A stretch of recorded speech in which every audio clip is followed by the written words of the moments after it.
پانی برسا کے اور اس میں فصل اگا دیتا ہے، زندہ کر دیتا ہے، ایسے ہی اللہ قیامت میں مردوں کو اٹھا کھڑا کرے گا اور پھر حساب کتاب ہوگا، سب کی پیشی ہوگی۔ بے شک جو لوگ ہماری آیتوں میں کج روی کرتے ہیں، مطلب اعتراض کرتے ہیں، انکار یا ٹیڑھ پیدا کرنے والے جو ہیں، آیتوں میں غلط مفہوم نکال کے قرآن کے لیے الٹی سیدھی باتیں کر کے عام لوگوں کو گمراہ جو کرتے ہیں، وہ لوگ جو ہیں وہ کچھ ہم سے مخفی نہیں، مطلب اللہ سے کچھ چھپا ہوا نہیں ہے کہ اس کے دل میں کیا ہے قرآن کے لیے، کون کجی نکال رہا ہے اس میں اور کون اسے مان کے اور اس پہ عمل کر رہا۔ بتلاؤ تو جو لوگ آگ میں ڈالا جائے وہ اچھا ہے یا وہ جو امن و امان کے ساتھ قیامت کے دن آئے؟ مطلب جو امن ہے وہی تو بہتر ہے، یقیناً امن و امان والا جو ہے وہ صحیح مقام پہ پہنچے گا جنت میں۔ تم جو چاہو کرتے چلے جاؤ، وہ تمہارا سب کیا کرایا دیکھ رہا ہے۔ اللہ تمام زور لگا لو دین کی مخالفت میں، لیکن اللہ اپنے دین کو پورا کر کے رہے گا۔ جن لوگوں نے اپنے پاس قرآن پہنچ جانے کے باوجود اس سے کفر کیا، مطلب اس کا انکار کیا قرآن کا،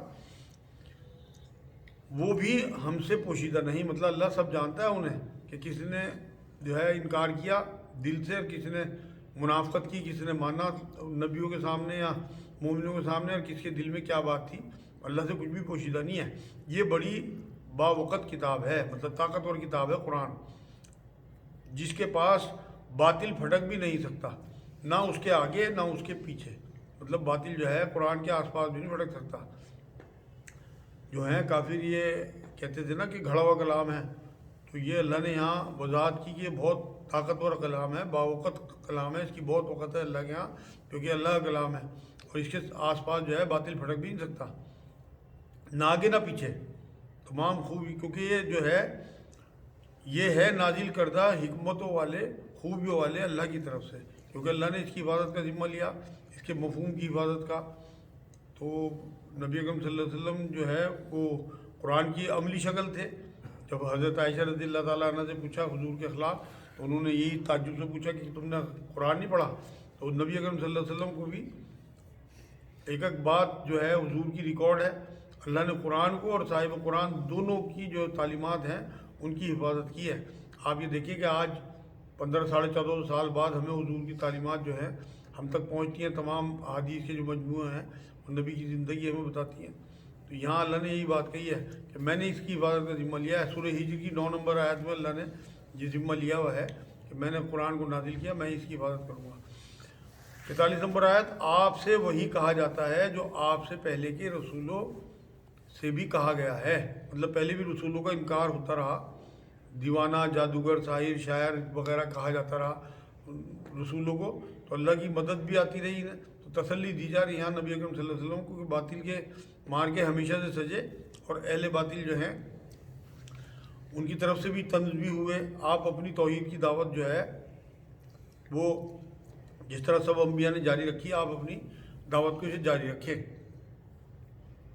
اس سے پہلے بھی رسولوں سے بھی کہا گیا ہے، سورہ ذاریات 52-53 نمبر آیت میں بھی یہ بات آئی تھی، یقیناً آپ کا رب معافی والا اور دردناک عذاب والا ہے، مطلب اہل ایمان کے لیے جو مغفرت کے مستحق ہیں انہیں معاف کرے گا اور مغفرت کرے گا ان کی، اور دردناک عذاب انہیں دے گا جو کفر کی حالت میں مر گئے، کافروں کے لیے۔